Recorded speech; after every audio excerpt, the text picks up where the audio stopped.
My name is Kelly Thompson, and at 68 years old, I never expected my only son to call me a failure. After losing my husband, Thomas, 20 years ago, I quietly built our small consulting firm into a business empire while letting James believe he was the mastermind. For years, I watched him take credit for my work, flaunt his wealth, and gradually push me aside. But when he sneered at me during that Mother's Day dinner, something inside me finally broke. I never wanted to use the golden envelope I had prepared, but sometimes a mother's toughest lesson is her most necessary gift. Before I tell you how I turned the tables on my ungrateful son, let me know where you're watching from, and hit that subscribe button if you've ever had to teach someone a hard lesson about gratitude. I grew up in a small town in Wisconsin, the daughter of a factory worker and a school secretary. My parents instilled in me the values of hard work, honesty, and perseverance from an early age. They sacrificed everything to put me through college, the first in our family to attend.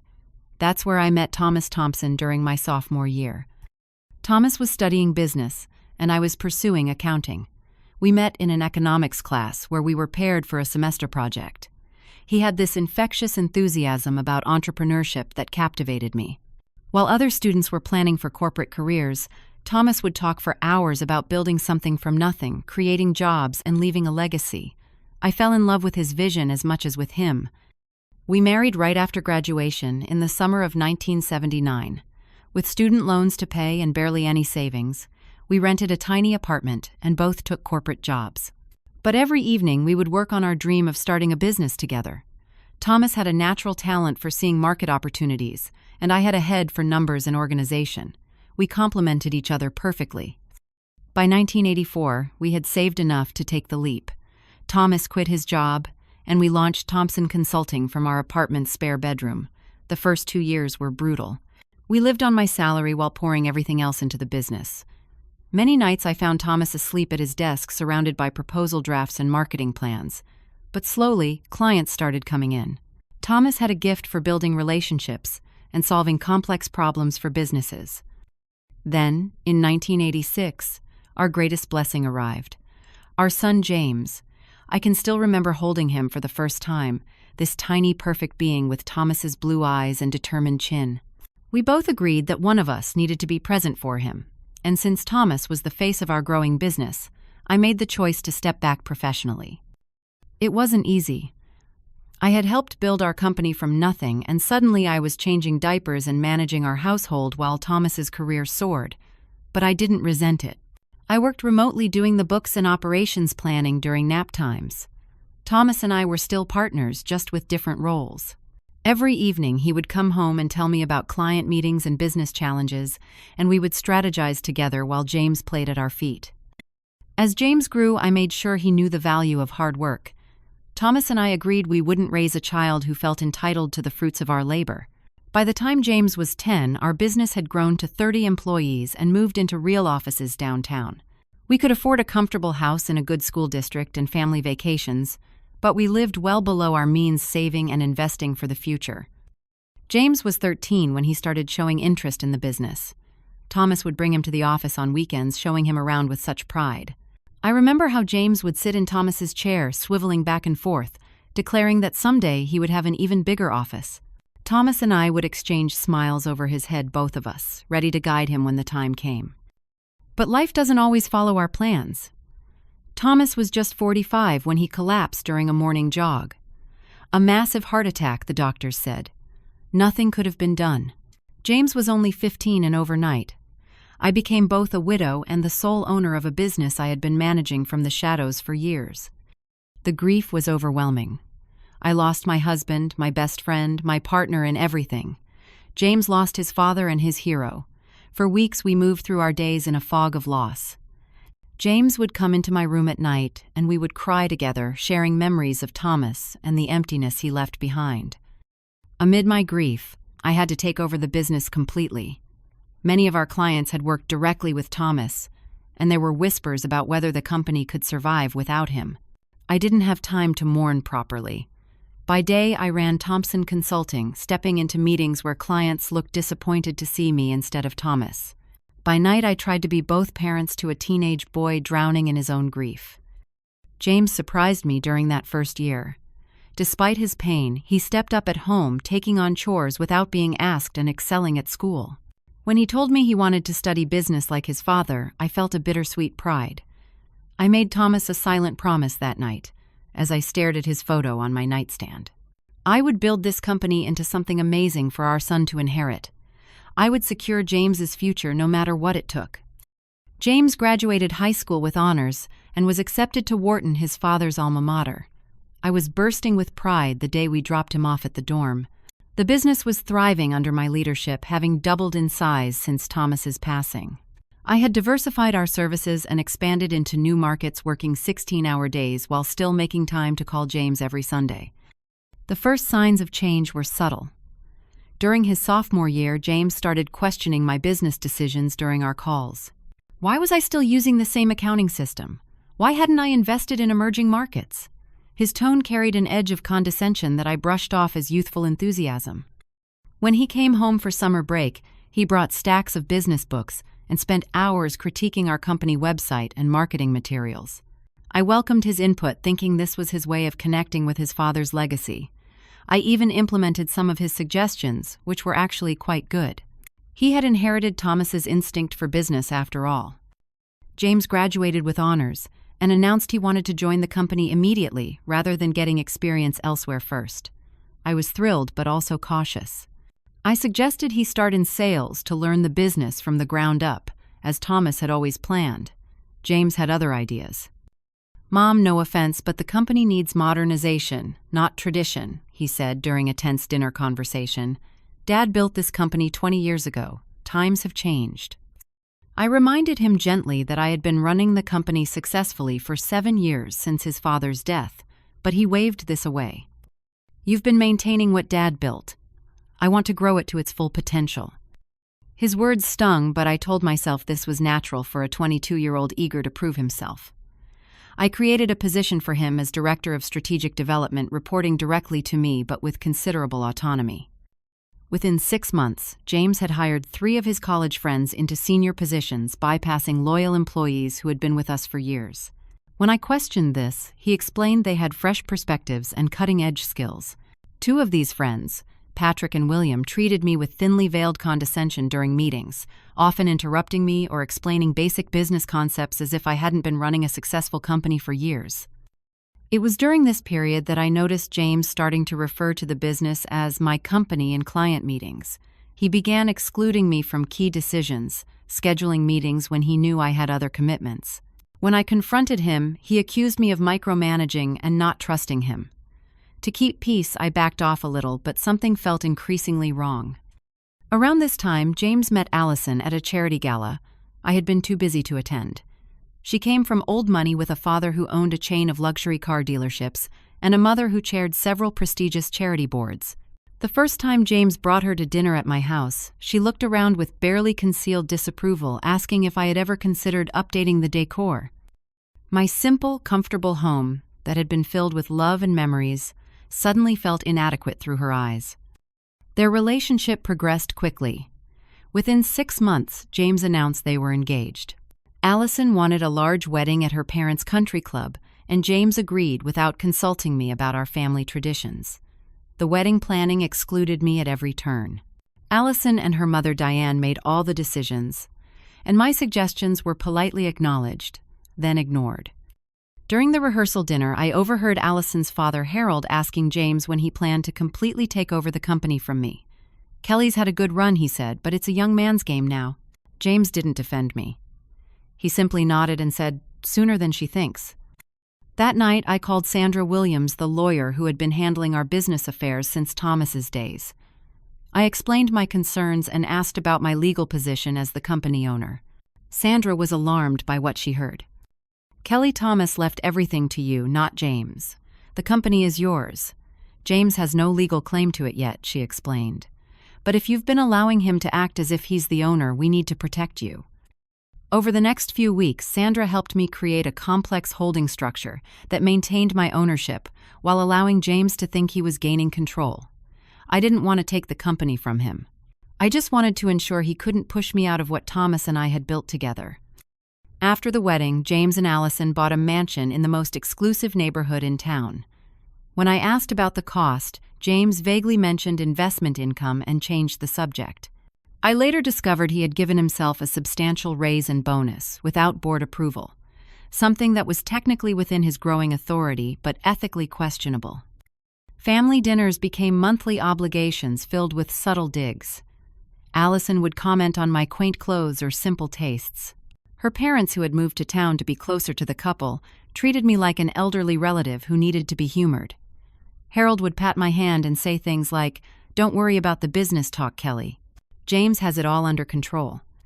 I watched as my son transformed from the grieving boy, who had sought comfort in my arms, to a man who seemed embarrassed by my presence. He began to mimic Allison's parents' mannerisms, adopting their country club membership and their dismissive attitude toward people they considered beneath them. Somehow, that category had grown to include me. Still, I maintained my dignity and my secret control. I attended every board meeting, reviewed all financial reports, and quietly guided the company through potential missteps caused by James's overconfidence. I told myself I was protecting him from himself, until he matured into the leader I knew he could be. But in my heart, a painful question was growing. Had I failed as a mother by allowing this transformation to occur? Had my desire to give James everything actually taken away the values that mattered most? 5 years passed with James as the apparent head of Thompson Consulting, now rebranded as Thompson Strategic Partners. On paper, the company was thriving. Revenue had doubled again. We had opened offices in 3 additional cities, and our client list included several Fortune 500 companies. James was featured in business magazines as a young visionary and second-generation success story. What these glowing profiles didn't show was that much of this growth was built on the solid foundation Thomas and I had established. Our core clients remained loyal because of relationships I had nurtured for years. Our financial stability came from the conservative cash management practices I had insisted upon, despite James's desire for more aggressive spending. Whenever the company faced challenges, James was quick to blame outdated systems or old client relationships that limit our growth potential. The implication was always clear. My influence was holding the company back. During an executive retreat, I overheard him telling the leadership team, "We need to overcome the founder's syndrome that's keeping us from true innovation." I wasn't mentioned by name, but every person there knew who he meant. The personal slights accumulated as well. For my 65th birthday, James and Allison sent an expensive but impersonal gift basket delivered by a service, claiming they were too busy with a client emergency to attend the small dinner I had planned. The next weekend, I saw photos on social media of them at a ski resort with Allison's parents. My grandson Thomas, named after his grandfather at my suggestion, was born when James was 32. I was ecstatic to be a grandmother and bought thoughtful gifts for both mother and baby. Allison received them with polite thank yous, but most were never used. When little Thomas turned 3, I was not invited to his birthday party. I only learned about the celebration from photos posted online, showing a lavish event with pony rides and professional entertainers at their mansion. When I called James to express my hurt, he seemed genuinely surprised. "Mom, it was just a kid's party. We thought it would be boring for you," he explained, as if I wouldn't want to celebrate my only grandchild's birthday. "Besides," he added, "Allison's parents helped organize it, and you know how they like things to be just so." That excuse became common. Allison's parents, Harold and Diane, were increasingly involved in my son's life while I was pushed to the margins. They began accompanying James and Allison on luxury vacations, were present at all family events, and seemed to have a say in major decisions. I later learned they had financial troubles after some poor investments, and James had stepped in to help. Help turned out to be purchasing a 5-bedroom house 3 blocks from the mansion for Harold and Diane to live in temporarily. This information came to me through Sandra, who had noticed the purchase in company financial records. James had used company funds for the down payment, recording it as a strategic real estate investment. This discovery led me to dig deeper into our financial records, which James had been gradually restricting my access to. With Sandra's help, I discovered several troubling patterns. James had been steadily increasing his compensation package without proper board approval. He had created several subsidiary companies that seemed designed primarily to obscure financial transactions. Most alarmingly, He was considering selling a 20% stake in our core business to a competitor without consulting me despite my majority ownership. When I tried to discuss these issues with him privately, James became defensive and dismissive. "Mom, business has evolved since your day," he said, not even trying to hide his condescension. "These are sophisticated financial structures that serve the company's interests. If they're confusing to you, I'm happy to have Patrick explain them in simpler terms." Patrick, his college friend who had somehow become our CFO despite limited experience, was the architect of many of these questionable arrangements. He treated me like a nuisance whenever I requested financial information, providing documents at the last minute before meetings, and using unnecessarily complex terminology in his presentations. My concerns grew when I learned from a longtime client that James had been disparaging my business acumen behind my back. "He said you were more of a supportive spouse than a true business partner to Thomas," the client told me uncomfortably during a lunch. "He implied that you've been taking credit for Thomas's legacy." This cut me to the core. I had stood in Thomas's shadow willingly during our marriage, prioritizing our son and supporting my husband's public role. But after Thomas died, I had stepped up, and not only maintained but grown the business despite my grief. To have my own son rewrite this history felt like a betrayal of both my marriage and my professional life. Still, I tried to maintain a relationship with James. I invited him to weekly lunches, which he increasingly canceled. I offered business advice based on my decades of experience, which he politely heard and promptly ignored. I attempted to connect with my grandson, sending thoughtful gifts and cards, trying to arrange time with him around Allison's carefully guarded schedule. Meanwhile, I watched with growing alarm as James and Allison lived increasingly lavish lifestyles. They traded in luxury cars every year, took monthly vacations to exclusive resorts, and renovated their mansion with imported materials and custom everything. James boasted about his car collection to clients, his vacation home in Aspen, and the private school where little Thomas would soon attend. All of this extravagance was funded by company money, through James's inflated compensation, questionable bonuses, and the liberal use of company resources for personal expenses. What James didn't know was that I still received copies of all bank statements and credit card bills, watching as he drained the company's reserves to maintain appearances. The company was still profitable on paper, but our cash position was becoming precarious. James had taken on significant debt to fund expansion betting on continued growth that was showing signs of slowing. Several key employees who had been with us since Thomas's days left after clashing with James or his college friends in leadership positions.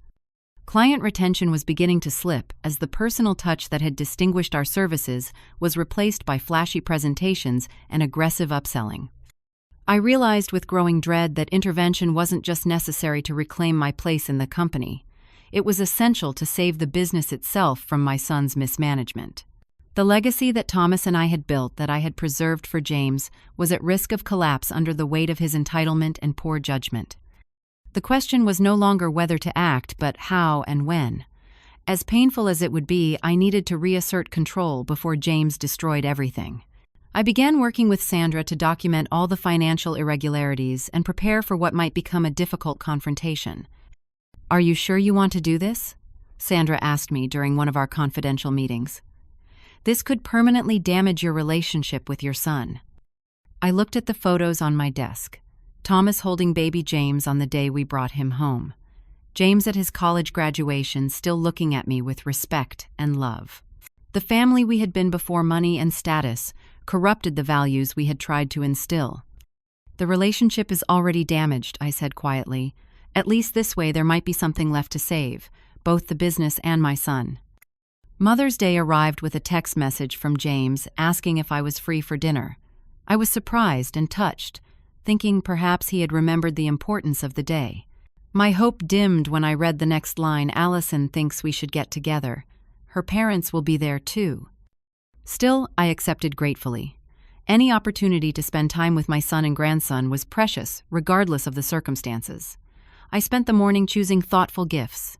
For Allison, an antique silver bracelet I thought might appeal to her taste for luxury. For little Thomas, now 5 years old, a set of books that James had loved at that age. For Harold and Diane, a bottle of their favorite wine.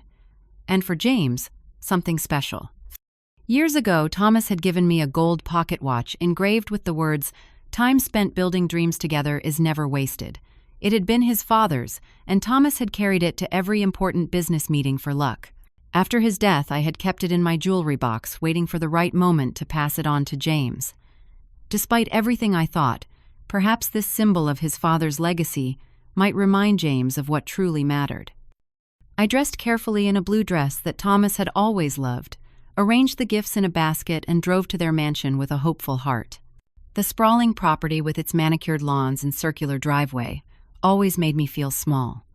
My simple 3-bedroom house, the home where James had grown up, could fit in their great room. A housekeeper answered the door and took my coat with barely a greeting. I could hear voices from the formal dining room and made my way there, gifts in hand. Little Thomas spotted me first and ran over with the uninhibited joy only children possess. "Grandma Kelly," he exclaimed, wrapping his arms around my legs. My heart swelled as I bent to hug him properly. "Happy Mother's Day," I said, presenting him with the wrapped books. "Thomas, don't wrinkle your shirt," Allison called from across the room. She approached with an air kiss near my cheek. "Kelly, you made it. How nice." James was deep in conversation with Harold and barely acknowledged my arrival.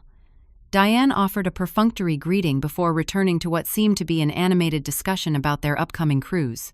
I placed my gifts on the side table and took the seat indicated by Allison, noticeably distant from where James sat at the head of the table. Dinner was a showcase of Allison's taste for the extravagant.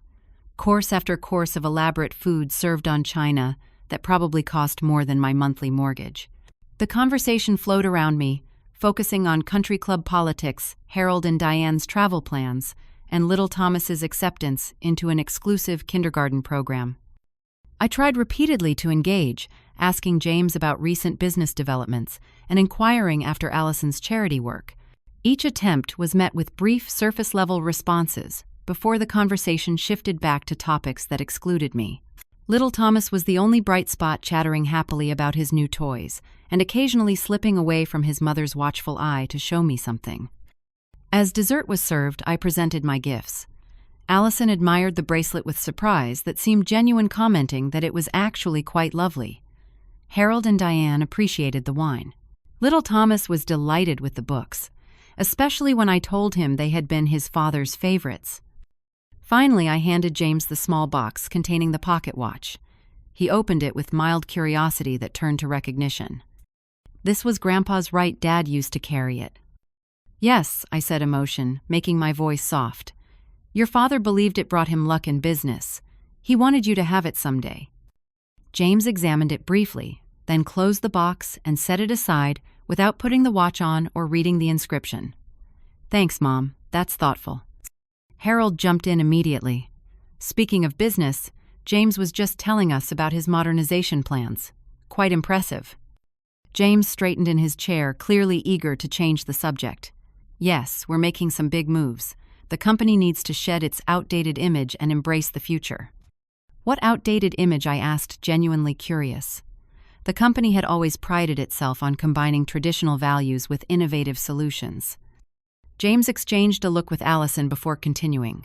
"Well, the whole family business narrative isn't appealing to modern clients. We're rebranding completely.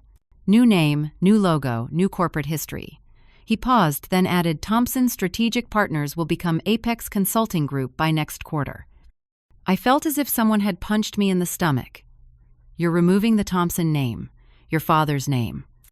"It's just business, Mom. Nothing personal. The Thompson name doesn't resonate with younger clients. It feels old-fashioned, stuck in the past." "Like me, you mean?" I said quietly. James sighed with exaggerated patience. "Mom, the company needs to move forward. We can't be tied to outdated elements just because of sentiment." Harold raised his glass. "To progress in innovation, James has a real vision, unlike many of his generation. A vision built on the foundation Thomas and I created," I reminded them gently. James's expression hardened. "Mom, let's be realistic. Dad built the company. You helped with the books and supported him, which was important.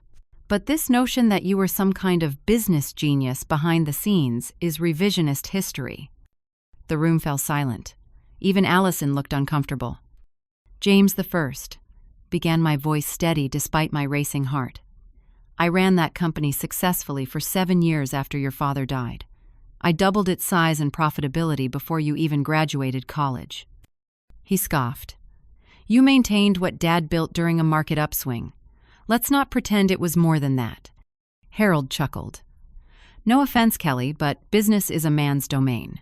You did well holding the fort, but it takes a different kind of thinking to truly excel." I looked from Harold to my son, seeing the same dismissive expression on both their faces. Diane nodded in agreement, while Allison busied herself adjusting little Thomas's napkin. Then James delivered the final blow. Raising his glass in a mock toast, he said, "Congratulations, failure. You managed not to run Dad's company completely into the ground before I could take over. That's something, I guess." The words hung in the air like poison.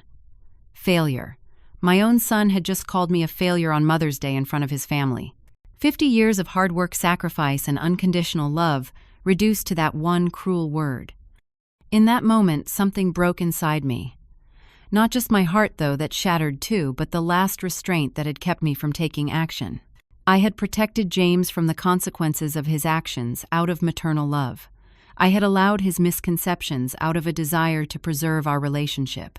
I had endured disrespect and marginalization to maintain peace. No more. I excused myself to use the restroom, needing a moment to compose myself. In my purse was a business card with Sandra's private number. I had carried it for months, knowing this day might come, but hoping it wouldn't. I made the call.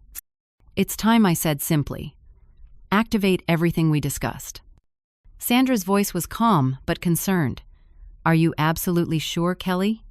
Once this starts?" "I'm sure," I replied, thinking of James's sneer as he called me a failure. "He leaves me no choice." I returned to the table with a newfound calm. The evening continued with more exclusive conversation and pointed exclusion. I smiled and nodded appropriately, already detached from the hurt. In my mind, I was preparing for what would come next. As I drove home that night, I thought about Thomas and what he would think of our son now. The pocket watch sat on the passenger seat, returned to me as I left, because James had forgotten to take it. The inscription caught the streetlights as I drove. "Time spent building dreams together is never wasted." Thomas and I had built our dreams together. We had tried to instill those values in our son. Somewhere along the way, those lessons had been lost. Now it was my responsibility to deliver the hardest lesson of all. I spent that night sitting in Thomas's old study, surrounded by photos and memories of our life together. Sleep was impossible with the weight of what I had set in motion. I questioned myself repeatedly. Had I somehow failed as a mother to raise a son who could be so callous? Had I given James too much or too little? Had my stepping back from the business to raise him somehow taught him to devalue my contribution? By dawn, I had reached an uncomfortable peace with my decision. This wasn't just about my hurt feelings or James's disrespect. It was about protecting the business that supported dozens of families, about preserving Thomas's legacy, and yes, about teaching James the lesson he desperately needed to learn before it was too late for him to change course. I called Sandra at 7 a.m., knowing she would be in her office early.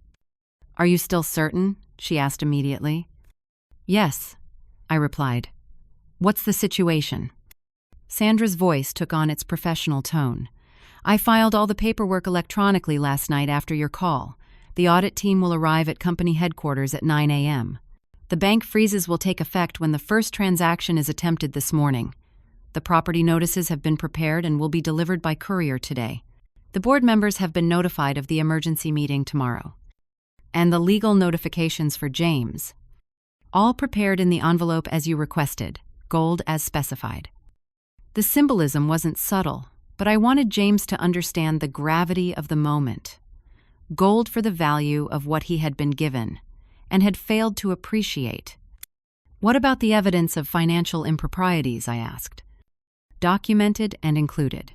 Kelly, he's made some serious missteps.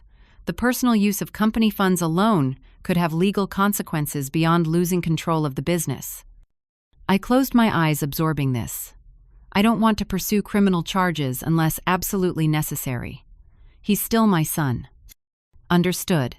But you should be prepared. Once he understands what's happening, James might not show the same restraint. After ending the call with Sandra, I spent the morning preparing. I reviewed all the documents one final time, ensuring everything was in order. I wrote a letter to James explaining my actions and my hopes for reconciliation once he accepted responsibility. I made calls to several longtime employees I trusted, warning them discreetly about the coming changes and assuring them their jobs were secure. Around noon, my phone began to ring repeatedly. First, Sandra confirming that the audit team had been initially blocked by James, but had gained access with the legal documents she had provided. Then several board members concerned about the sudden actions, but supportive once I explained the situation.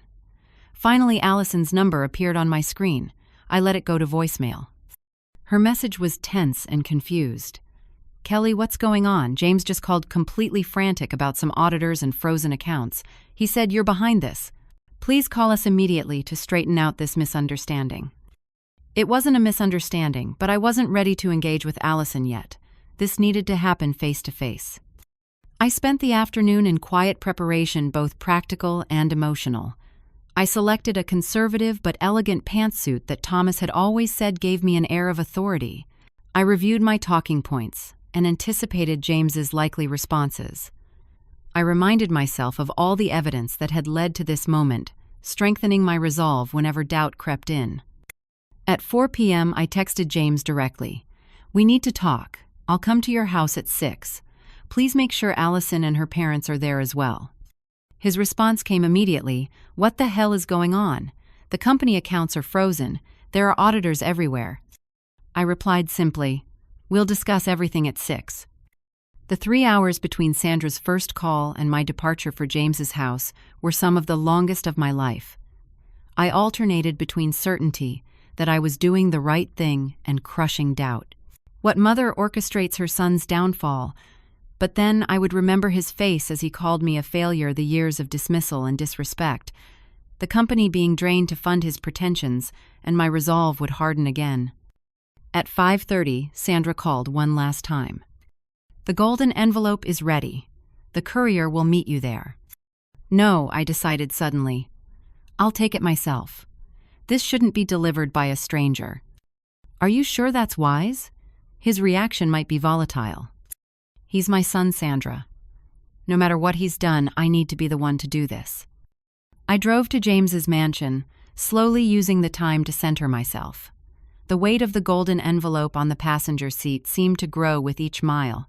It contained legal notices freezing all company assets under James's control, documentation of his financial mismanagement, evidence of his inappropriate use of company funds, and formal notification that he was being removed from his position pending a full investigation.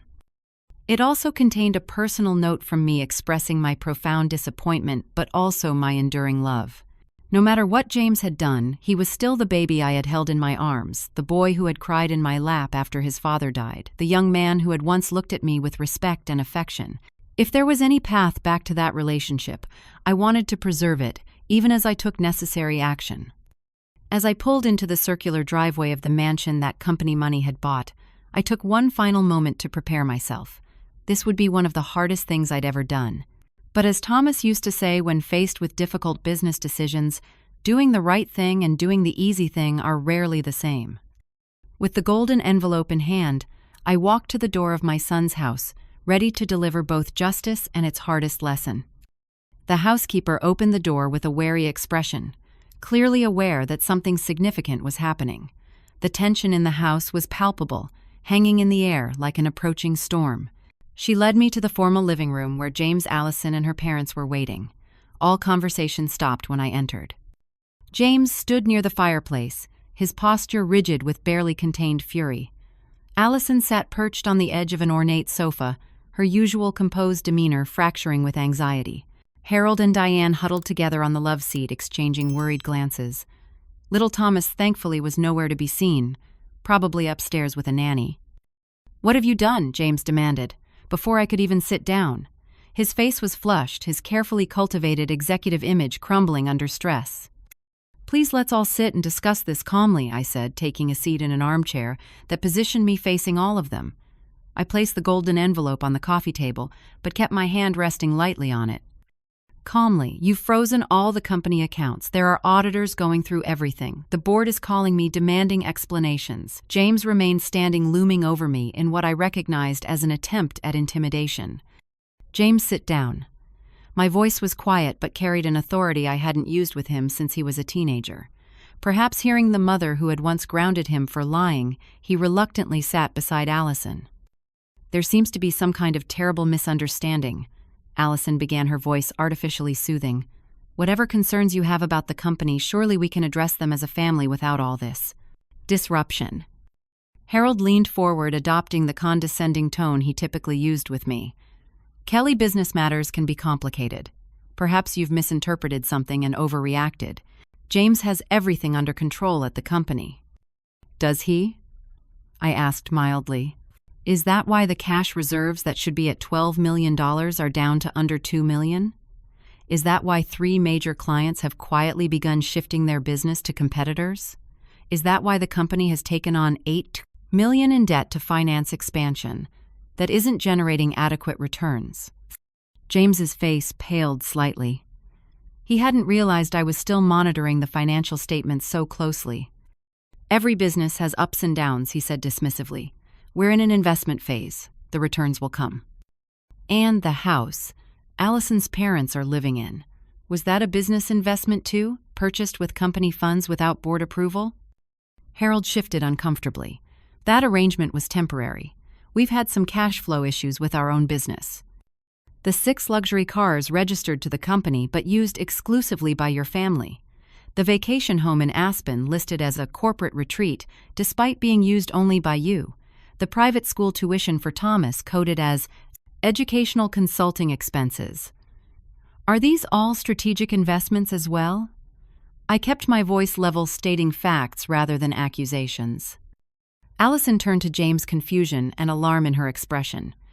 "You said all those things were covered by your compensation package." "They are," James insisted, but his confidence was wavering. "Mom doesn't understand modern executive compensation structures." "I understand them perfectly," I countered.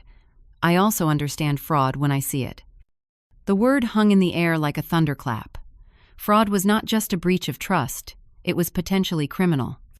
"That's outrageous," James sputtered. "You can't come into my house and accuse me of fraud." "Your house?" I raised an eyebrow. "You mean the house purchased with a down payment from company funds with a mortgage guaranteed by the company furnished with items charged to company accounts?" For the first time, uncertainty flickered in James's eyes. Diane gripped Harold's arm tightly, her gaze darting between us. "What exactly are you saying, Kelly?" she asked, her socialite polish cracking. Instead of answering directly, I slid the golden envelope across the coffee table toward James. "Congratulations, failure," my son had said to me just days earlier. The memory strengthened my resolve. "I'm saying," I replied calmly, "that James needs to explain to his wife why his allowance is gone, why her parents are losing this house, and why his company is finished." I rose from my seat, standing tall despite my age and the emotional weight of the moment. "What are you talking about?" My company. James grabbed the envelope and tore it open. As he scanned the documents inside, all color drained from his face. "This can't be legal. The company is mine. Dad left it to me." His voice had lost its authoritative edge, revealing the entitlement beneath. "No, James. Your father left everything to me. I am the sole owner of Thompson Consulting. I allowed you to take a leadership role because I believed in you and wanted you to succeed on your own merits. I created a management structure that gave you autonomy while I maintained ownership." "That's impossible," he whispered, but the documents in his hands told a different story. Allison snatched some of the papers from him, her eyes widening as she read. "James, is this true? The company isn't yours. And these financial records—" Harold stood up abruptly. "Let me see those." He reviewed the documents with growing alarm. "This says the house we're living in is being reclaimed by the company." "That's outrageous. We had an arrangement with James." "An illegal arrangement," I corrected gently. "The company is not James's personal piggy bank." Panic was spreading through the room like wildfire. Allison was rapidly flipping through financial records, her expression growing more horrified with each page. Harold was on his phone, presumably calling his lawyer. Diane sat frozen, her social mask completely shattered. James stared at me with a mixture of shock, rage, and something else. Fear. "You can't do this to me," he said, his voice breaking. "To us? What about Thomas? What about our life?" "I'm not doing anything to you, James. These are the consequences of your own actions. You misused company funds. You lied about your position. You treated the business your father and I built as your personal property to exploit. But why now? He demanded. If what you're saying is true, why let me believe the company was mine for years only to pull the rug out now? I held his gaze steadily. Because I kept hoping you would grow into the man your father and I raised you to be. I kept believing that if I gave you enough rope, you wouldn't hang yourself with it. I was wrong. Allison suddenly gasped, holding up a particular document. James, this says you've been removed from the company effective immediately. And all assets purchased with company funds are being reclaimed, including our cars, this house. Her voice rose hysterically. Where are we supposed to live? You have options, I said calmly. You can work with me to make restitution for the misused funds, accept the consequences of your actions, and potentially earn back a position in the company through demonstrated integrity. Or you can fight this, in which case the evidence of financial fraud will be turned over to the authorities. James slumped back in his seat, the documents scattered around him like fallen leaves. The full impact was finally hitting him. Everything he had taken for granted, the wealth, the status, the power had been built on a foundation I controlled, and now that foundation was crumbling. This will destroy us, he whispered. No, I corrected him. This is an opportunity for you to rebuild based on truth and integrity, instead of entitlement and deception. Harold finally looked up from his phone.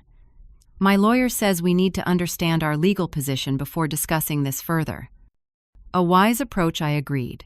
Sandra Williams is handling all legal matters related to this situation. She'll be available to your attorneys tomorrow. I gathered my purse and stood to leave, having said what I came to say. The shock in the room was complete. The perfectly curated life James and Allison had built was collapsing in real time, and with it the illusions they had maintained. As I reached the door, James spoke again, his voice small and uncertain like the boy he had once been. Mom, wait. What happens now? I turned back to look at my son, seeing for the first time in years a crack in the arrogant facade he had constructed. Now you have a choice, James. You can continue denying responsibility and lose everything, or you can acknowledge your mistakes and begin the hard work of earning back trust and respect. The decision is yours. I left them there, surrounded by the evidence of their house of cards, and walked out into the evening air. The weight I had carried for years felt lighter, though a new sadness had taken its place. I had done what was necessary, but the cost had been high. As I drove away from the mansion, I saw in my rearview mirror the golden envelope on their doorstep, a symbol of both the privilege James had abused and the accountability now demanded of him. I didn't know if our relationship could survive this reckoning, but I did know that allowing the deception to continue would have destroyed not just the business, but any chance of James becoming the man he was capable of being. Sometimes the hardest act of love is holding someone accountable for their actions. As Thomas would have said, it was the right thing, even if it wasn't the easy thing. The weeks following that confrontation were some of the most difficult of my life. James initially tried to fight the changes, hiring expensive attorneys who quickly recognized the futility of their position given the evidence. The company underwent a painful but necessary restructuring.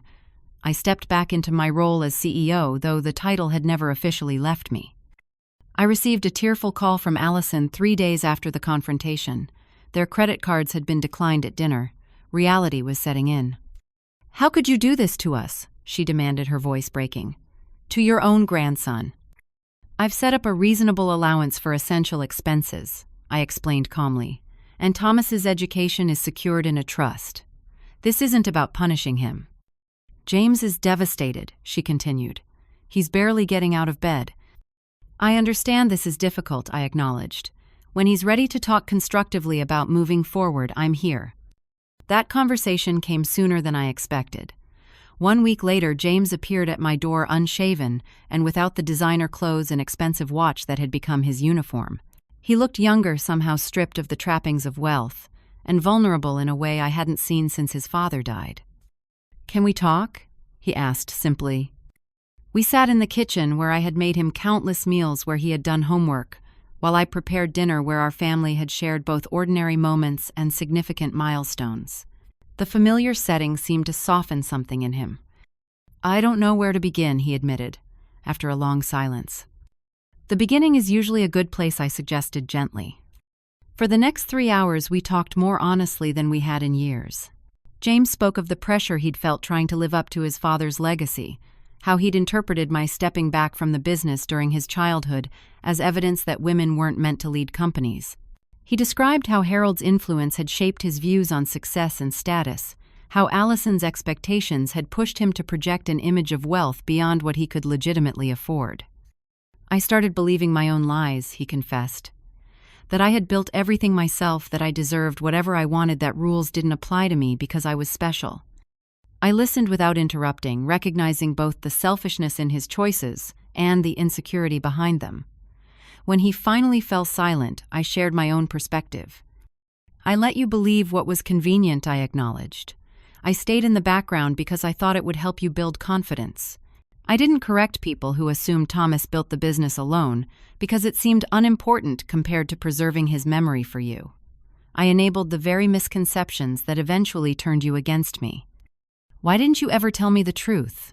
That you were the one keeping the company alive after Dad died. That you were the one who doubled its size before I even joined. Would you have believed me? I asked simply. His silence was answer enough. That conversation was just the beginning of a long, difficult process. James and Allison had to downsize dramatically, moving from their mansion to a modest condo. Harold and Diane returned to their hometown, their relationship with James strained by the revelation of his deception. The company underwent a thorough audit, revealing the full extent of the financial mismanagement that had occurred under James's leadership. Many employees were initially shocked to learn that I had been the true owner all along, but the longtime staff rallied around me, relieved to see a return to the values and practices that had made the company successful in the first place. Patrick and several other executives James had brought in were let go, replaced by experienced professionals with proven integrity. James himself spent 6 months away from the business entirely at my insistence. You need to remember who you are without the title and the corner office, I told him. He took a job with a construction company, working physical labor for the first time in his life. The experience was transformative. I've never been so tired, he told me during one of our weekly dinners, which had become a cautious new tradition, or so satisfied at the end of the day. Allison struggled the most with their changed circumstances. The country club friends disappeared when the membership lapsed. The luxury lifestyle she had expected vanished overnight. For several months, I thought their marriage wouldn't survive the transition, but something unexpected happened. As James reconnected with the values his father and I had tried to instill, he became more present as a husband and father.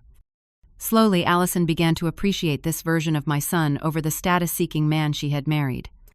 Little Thomas flourished with parents who were more engaged in his life than in maintaining appearances.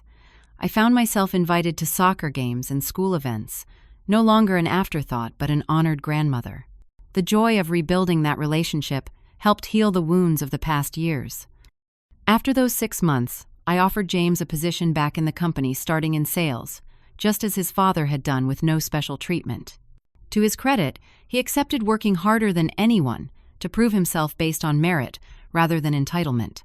His experience with clients was genuine, now built on understanding their needs rather than seeing them as sources of revenue. Within a year, he had earned a management position through demonstrated results and leadership. The employees who had once resented his unearned authority now respected his work ethic and humility. In our weekly strategy meetings, he listened more than he spoke, valuing the wisdom of experienced team members rather than dismissing it. The most profound change came during a board meeting 2 years after the confrontation. We were discussing a potential acquisition when James said, "I think we should consider what Mom always taught me. Growth for growth's sake isn't success. Success is building something sustainable that reflects our values." The room fell silent. It was the first time he had publicly acknowledged my business influence or the lessons I had tried to teach him. Our eyes met across the conference table, and I saw in his gaze the son I had feared was lost forever. That evening he came to my house for dinner, bringing the gold pocket watch I had tried to give him years before. "I didn't understand the inscription then," he said, turning it over to read the words aloud. "Time spent building dreams together is never wasted." He looked up at me, eyes shining with emotion. "I get it now.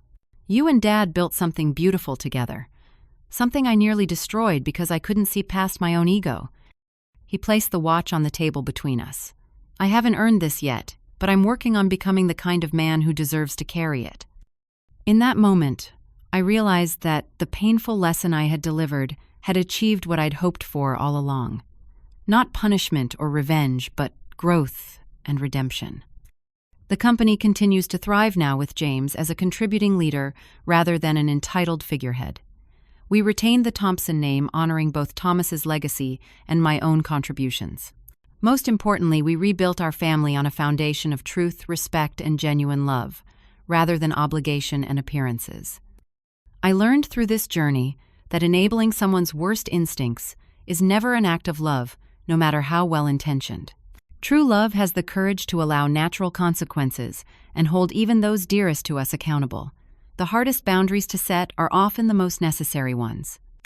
James learned that true success isn't measured by possessions or status, but by integrity and the relationships we build. The empire of things he constructed crumbled overnight, but the authentic connections he formed afterward have proven far more valuable and lasting. Looking back at 68, I can say with certainty that the most difficult decision of my life was also the most necessary one. By allowing my son to experience the consequences of his actions, I gave him the opportunity to rebuild himself into someone stronger, more compassionate, and ultimately happier than the man he had become. Sometimes being called a failure by someone you love is the wake-up call you need to finally stand up for yourself. And sometimes the greatest gift we can give those we love is the hard truth they're trying desperately to avoid. What difficult conversation have you been avoiding with someone you care about? Have you ever had to make the painful choice between enabling someone or holding them accountable?